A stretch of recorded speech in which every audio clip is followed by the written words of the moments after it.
everyone. Welcome back to my channel and welcome back to my podcast, Unloaded Uncovered Podcast with Magda Desir. Today I have Miss Freddye.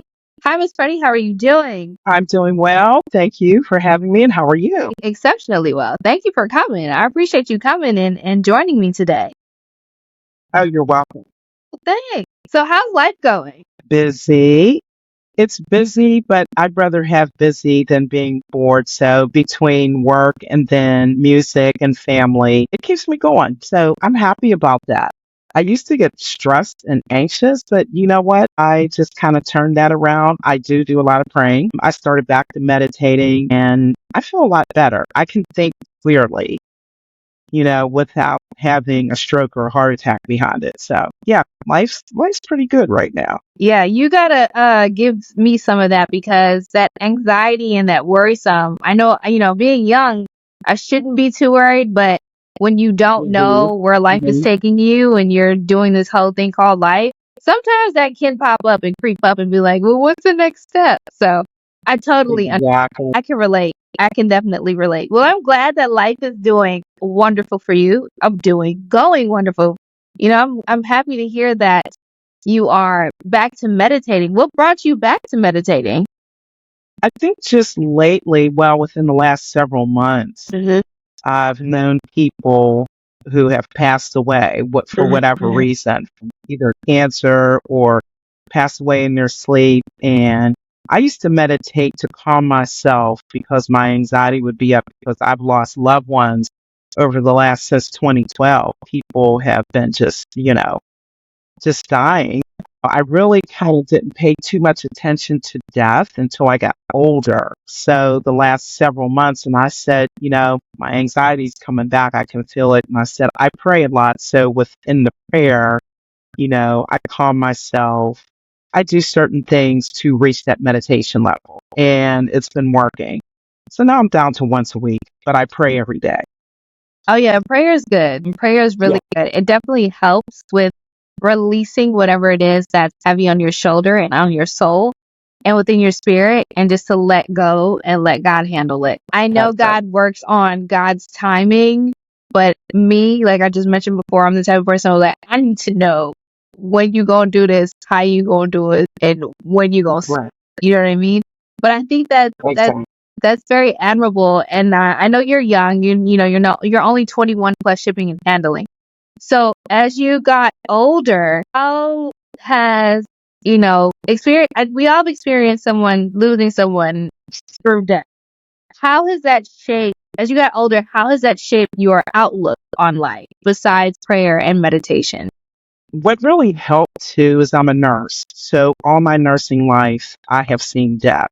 In my first 3 years as a nurse, I had participated and I kept count 33 codes, meanings if patients, they turn for the worse, their heart stop or just their whole condition, but they're still breathing hard. And I just couldn't believe it as a young nurse. And then fast forward, getting into surgical oncology and then being diagnosed with cancer myself twice, and then watching family members I know have cancer, some die, friends. And then it made me realize, I used to be this young person living for the moment and couldn't care a lot about the future. I said, well, no, that's not how I'm going to work. And B, life is so precious. And my motto is don't go to bed angry, no matter what happened in your day. Don't go to bed angry because you may wake up, if you wake up, with regrets down the line. So it gave me an appreciation to appreciate life even more, no matter what or who. Just appreciate it and move on, because I have learned I can control if I can't control a situation, I can control how I react to the situation. And I have heard several people say that, whether I know them or, indirectly. And I said, that is so true. Now I've been kind of saying that in my conversations with friends, with patients, that you can control who you are, how you react. I said, if you can't change that color blue to green, then, you're just going to have to figure out how to get around it or ignore it, whatever comes first. So, yeah, I've learned to handle life very differently, and I handle it with grace, but I know it can be challenging. You handle it with grace, but you know it can be challenging. So how Yes. challenging was it when you were diagnosed with cancer twice? The first time, and I had been a bedside nurse working in a hospital taking care of the same kind of patients, breast cancer twice. The first time I cried for 24 hours straight, nonstop, to the point that you couldn't recognize my face. It was so swollen from crying. And it was tough until the second day my mom called me to check on me, see how I was doing. And I was just crying. I was just, and she said, you're going to have to get it together because you have two kids. Mm. Yeah, I have two sons. And it was the way she said it because my mom was the matriarch of the family. And so we hung up and I thought about that and I said, okay, this is God just talking to me through her. Enough is enough. Get it together. And so that was the first time. The second time, I knew it came back. I said, all right, I'm ready. When I called my surgeon's office for an appointment, I said, there's something wrong with the left breast. Something's going on. I think it's back. Went in the office. He said, well, he said, let's just biopsy it. He said, probably it's nothing. And I said, okay. So that was a Tuesday or Wednesday. By Friday, the biopsy came back. It was quick, way back then. And he said, it's positive. When do you want the surgery? And I said, what are you doing next week? And he said, next week? I said, I had already requested off the week, like the next 2 weeks. And so I had it that following Wednesday, the second time. And the second time I almost died because I was stubborn. Because the second time I had to have chemo. And like after you have chemo, you have a tendency to get sick, get nauseous, you're very fatigued. Well, mine went beyond. I got fevers and all that. I was ignoring stuff. And so by the time I got to the emergency room, they're looking at me with the deer in headlight. And I know the look. I should have known better. I should have gave sooner. So they kept me for a few days to give me hydration because I'm dehydrated. That's what happens when you have chemo. You've reached your nadir, so to speak. And so it gave me an appreciation on how my patients really felt when they got their diagnosis, how they feel when they have surgery and chemo. Your body is altered.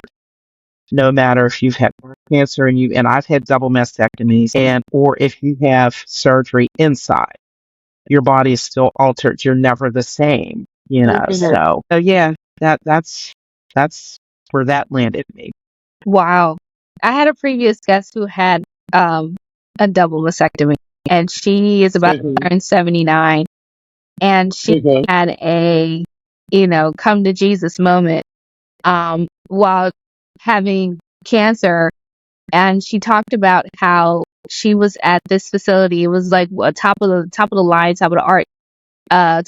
facility, cancer center. And there was another lady there who she said they were excited to see her and things like that. So she thought that the lady was a socialite, and the nurses ended up giving her multiple lunches and things like that. Fast forward, she was asking if the lady was a socialite, and the nurses told her she is a DV survivor. She lives in a homeless shelter and things like that. My previous guest was a fashion designer, well known within the industry. You know what I'm saying? Things like that. And she said that's when that light bulb went off and was like, yeah, we're both the same person. We're here. We're, getting treated for cancer. It's like, it kind of was like, we're both at the same level. Even though I've done all these things in my life, have accomplished all these things and been within the industry, fashion industry and things like that, I'm now sitting next to a woman who probably didn't even accomplish half the things that I've done. But I realized that life will happen to you at any moment, no matter what you have done or have not done. And I just kind of and when you talk about your experience, I'm just like, man, you guys are like hitting me left and right with the emotions and what you've all been through. And you're not the first, you're not the first guest I had who had cancer, but it's a certain light and a certain epiphany that all of you have when you're speaking about your experiences and the type of cancer that you've all experienced when coming and talking to me on my podcast. And it also gives me an insight to how beautiful your spirit is, and how even though it was a tumultuous time in your life, you're just like, I'm thankful that I went through it, because now I can look back and be like, this is the lessons that I've learned. This is great. Okay. Let me stop talking. No, it's fine. Because you know what? My job and my purpose as far as being the nurse that I am and a singing nurse on top of that, but is to recognize and hear people's reactions, people's feelings, people's, their way of thinking when you're talking about cancer. Because like I tell people, there are famous people who they have all the money in the world, but the cancer killed them. I'm sure they try to get much treatment, go everywhere and anywhere. I said, so the reason why I say that is it doesn't matter what walk of life you have. You're diagnosed with the big C. Yeah. The big C don't care who you are. Nope. Whether you be homeless or whether you be the richest person on the planet, it does not matter. What matters is how you approach it. Because I have found people who, they want to work and work. It's like, okay, you have to come to your appointment. What are you doing? Oh, but I said, but you realize something happened to you. You're not going to be able to work, and that's not how that works. And you could drop that. Yep. At a given moment, it may not be the cancer. I said, didn't realize if you realized that. But I do understand where those folks are coming from. Yeah. Because I was kind of in that mindset my second bout with cancer, but I had to learn this is just not the way to do it, because thank God I didn't have the aggressive form of breast cancer, because it can be lethal, even with all the new treatments today. But back then, not so much so. Yeah, it gave me a new perspective to be empathetic, towards people, no matter if they're patients. And I've known people, friends, and I share my story and I tell them, by no means am I this strong-willed person. I said, crying for 24 hours? I said, I never cried. I said, I cried a little bit when my parents passed away, when my sister, people I've known. I said, but I mean, this was a 24-hour straight deal. I said, the last time I cried like that is when I had a possum as a pet and she died. I cried 3 days in a row.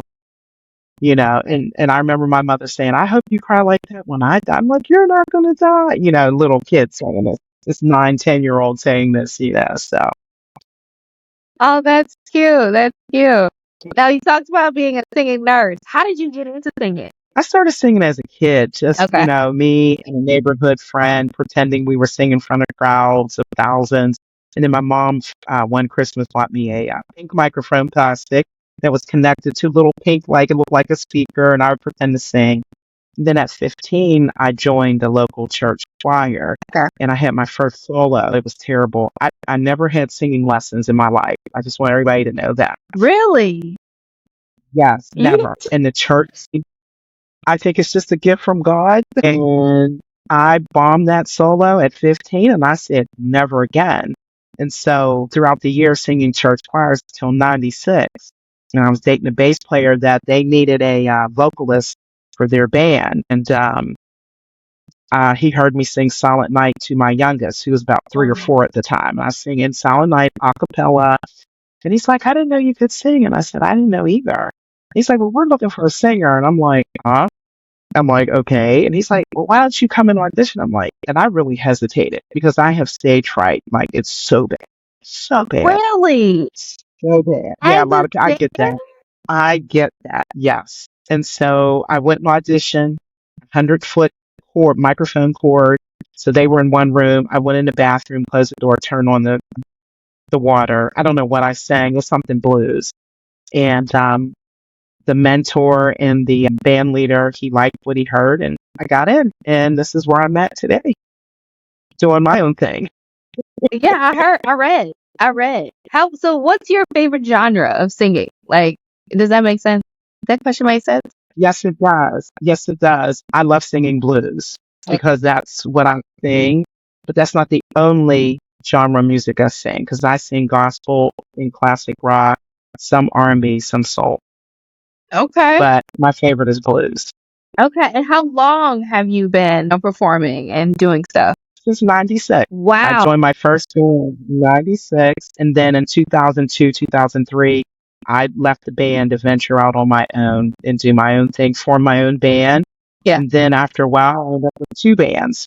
And now I have two bands, which one of them forms into a third band, a gospel band. How are you So balancing this as a nurse? very easily now, because the guys in the bands, they don't want to be the manager booking, shows, getting the music together. They may say, hey, what do you think about this song? Really? I mean, I'll learn it if I like it. So it has come easy, I guess, because I'm a multitasker, and being a mom and then being a nurse, you have to be able to prioritize and put things together.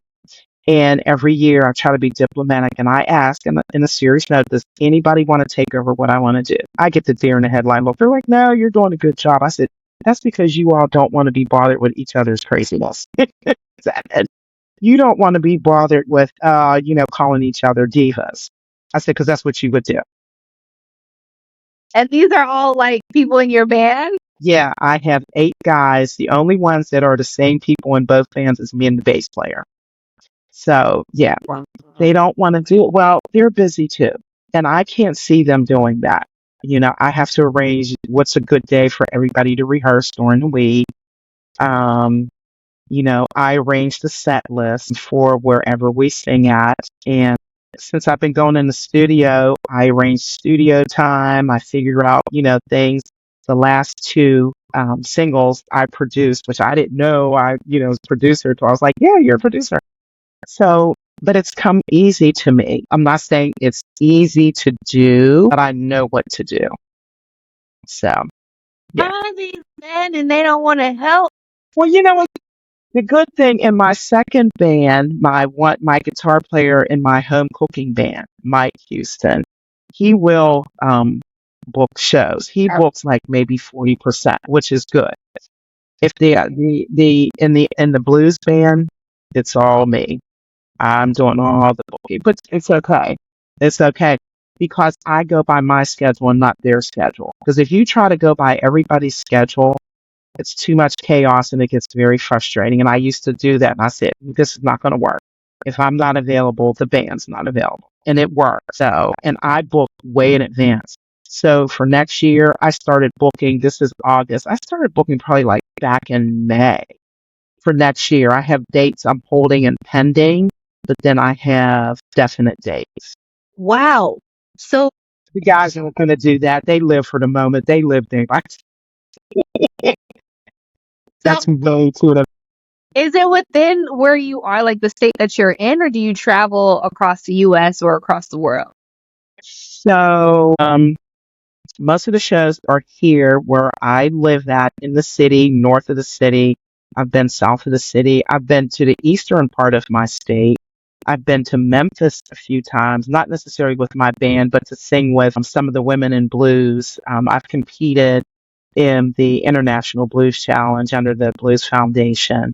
I went to Alabama for the first time in my life, to Montgomery, to perform in 2018, because both my parents are from Alabama. Never been there. I don't know why I didn't go down there, because I have relatives all over the place down there. So my goal, and I went out to California to record my second CD. So I got a chance to go to an open jam when I was out in California. It's beautiful. Everybody wears sandals or flip flops. I said, I need to come out here because this is, so my goal is to go visit other states more, even if I go down south. I've got an invite to go to Delaware next year, an invite to go down to Florida. So sure, I'm game. I'll do it. That's love. You know what? They do have. I'm surprised you haven't come to Chicago or at least performed at Kingston Mines. I got friends in Chicago right now, and they're going to. And I've had a couple friends say, when you come to Chicago, oh no, I work as a nurse. That ain't got nothing to do with it because you be gigging on the weekends. What's your point? And I have friends that live in Chicago, and I have a big influence. She lived in Chicago, but she's from Tennessee's Coco Taylor. That is my biggest influence as far as blues. So, and I'm friends with her daughter on Facebook. So I'm like, I don't know why I don't pick up and just go. It's only an 8-hour drive, but it's probably a 3-hour flight. I mean, I don't know either, because the way that Chicagoans love the blues and love to, head over to Kingston Mines. And we also have, especially during the summer, we have so many like jazz festivals outside, so many artists that come through and perform in Millennium Park or Right. Like, what's the problem? Like, who you need to talk to? I know. It would be me since I am the booking agent. I think that would Then be I have dope. cool.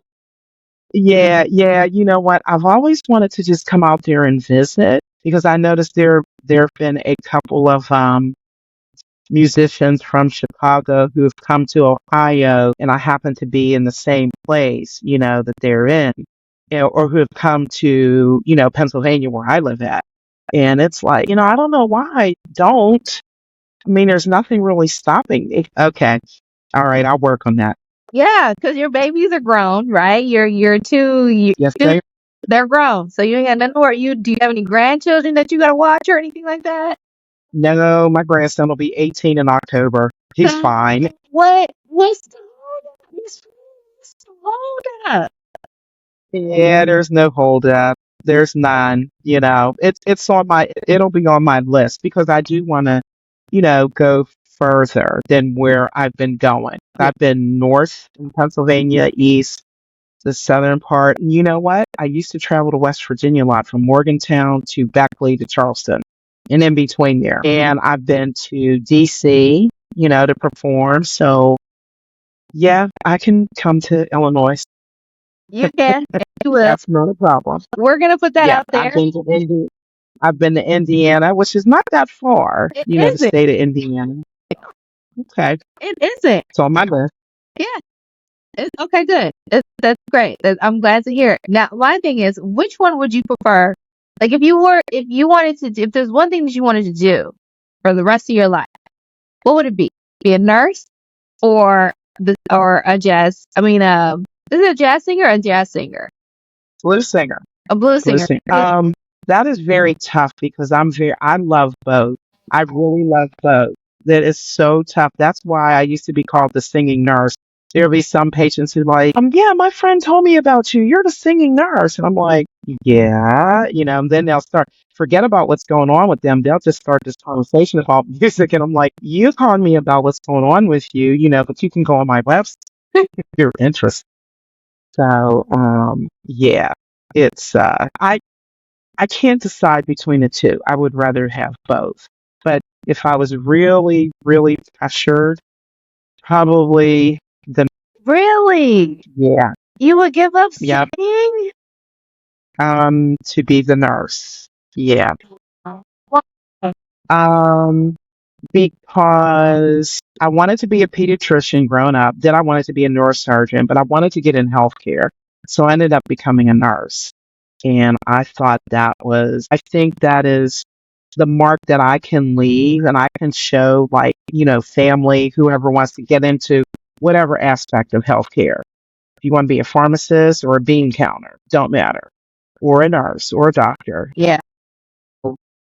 And I find that my fans audience remember me when I sing, but I find it so rewarding when 10 years down the line, you end up taking care of a patient's family member who remembers you, remembers like, I heard your name before, or there was this nurse that blah, blah, blah, So yeah, if I was really pressured, I would be the nurse first. Yeah, that's the human connection. It sounds like that's way more important to you in terms of the medical field, because that, like you mentioned before, you learned with your experience, personal experience with cancer, you learn how to be empathetic, you learn how to be sympathetic. So I believe that attribute definitely plays a major role and a major part of your life when it comes to being a nurse and having experienced some of the things that your patients went through. I could tell just by you talking about it. I could tell. Yeah. That's admirable. I like that. Thank you. If there's one thing that you could tell younger Freddie, what would it be? Go to France and don't come back just to visit on the holidays. Like you started to when you were a teenager. Yeah, that would be, I would tell my younger self, do all the things that, you set out to do that were put before you, that were good for you. Yeah. You should pursue them. You should pursue them. Don't second guess. Don't put aside, I got this to do. That's not working. You need to go do it so that you don't have regrets when you become the older. Do you have any regret? I regret that I didn't go over to France when I had the chance, because back then, it was through school, Mm, and my mom didn't want me to go. I said, why? I'm like, I would work like 8 jobs to go. It was only round trip, and this was way back in the 70s, $700. That was the flight. That was like the hotel to go for a week. Yeah, it was 700. But that was in the 70s. And I had the chance to go over there because I had taken 5 years of French. I absolutely loved the language, and I had been fascinated by the country, and I still am. The food, and it's not so much Paris.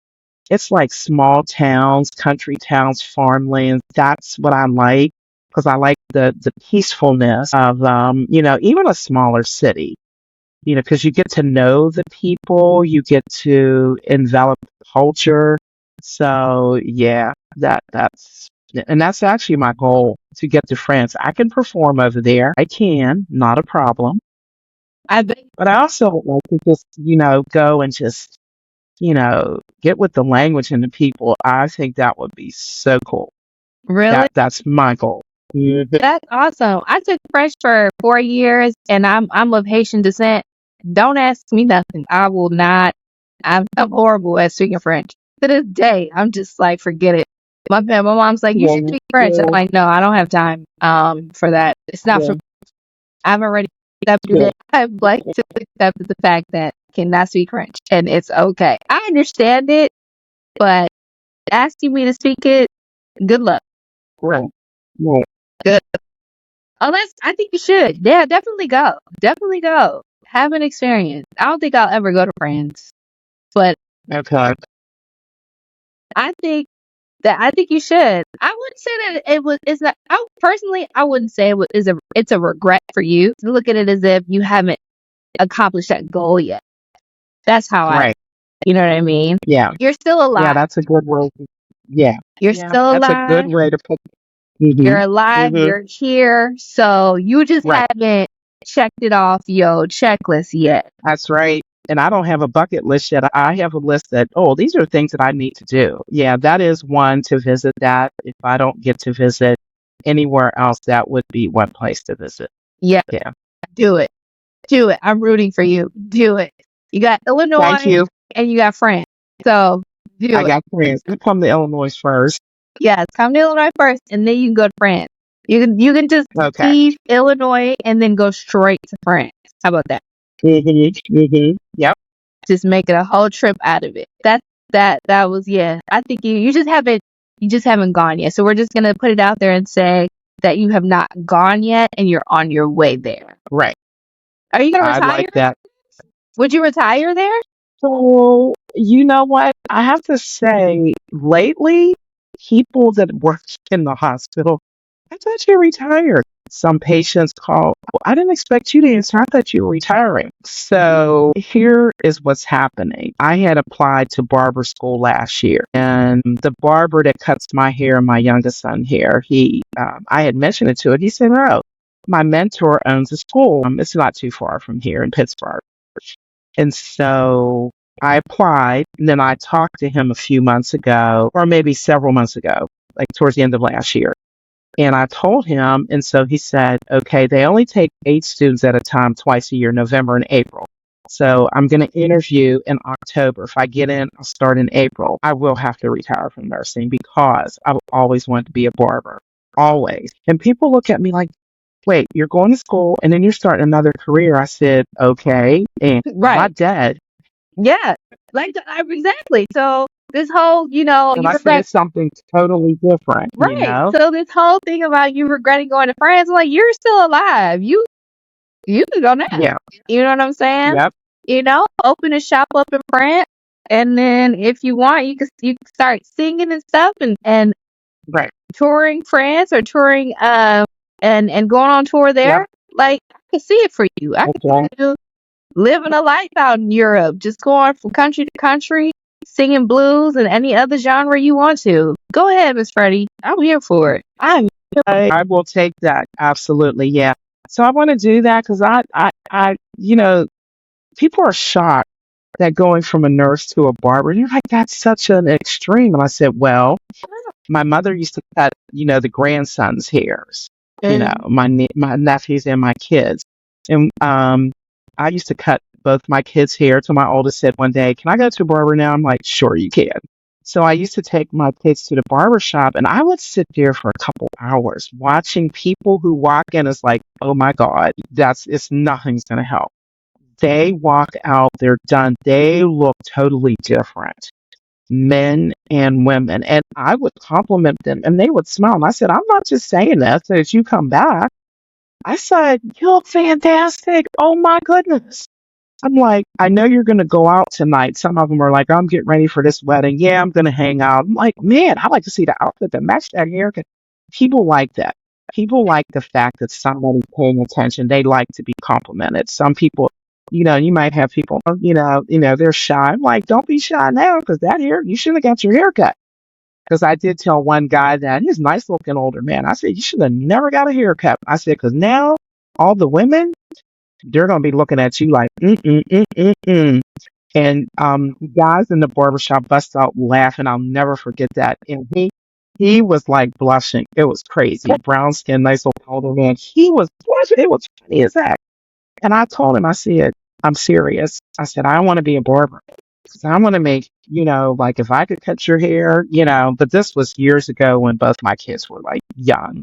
So I just find that fascinating. I find it totally amazing that clippers can do that and people who have talent can cut people's hair, make designs. I said, oh man, this is fantastic. So that's what I want to do. Yeah. I want to be a barber when I grow up. Hey, go for it. I'm here for it. Any last piece of advice you want to give to my listeners and viewers? Well, you've been listening to our conversation, and my advice would be if you have an idea, a thought, a desire to do something that's positive for you, that you can make a difference for yourself and others, if that's the way you want to do it, go for it. Don't have any regrets. Don't look back. If a mistake comes along the way, okay, get up, brush yourself off, start over again. Don't ever give up because it's about you at the end of the day. And it's not being conceited or selfish. It's because nobody else, you might have people in your life who are supportive. But when it comes to being like for you, you are your own cheerleader. And that is what works, is being your own cheerleader. Hey, I'm having pom-poms made in my favorite color, pinks, being a breast cancer survivor, pink and white. So I can like cheer on. It'll catch on with a lot of people I know. But yeah, that would be my advice to everyone out there. Awesome. Where can people find you, like on social? Where can they find you? Oh yeah, go on my Instagram page, Freddye Stover's Blues, and follow me there. Go on my Facebook page, Miss Freddye. Go on my website, missfreddye.com. See where I'm at, see what's happening. You can find my music on YouTube, iTunes, Spotify, and other music platforms. Yeah, that's where you can find me. Oh, this is great, Miss Freddye. Thank you for coming. You're welcome. Thank you for having me. I appreciate you. Oh, I appreciate you too. Thanks for sharing your story and dropping all these gems. I'm happy you're still here. You've lived through a lot. You've experienced a lot.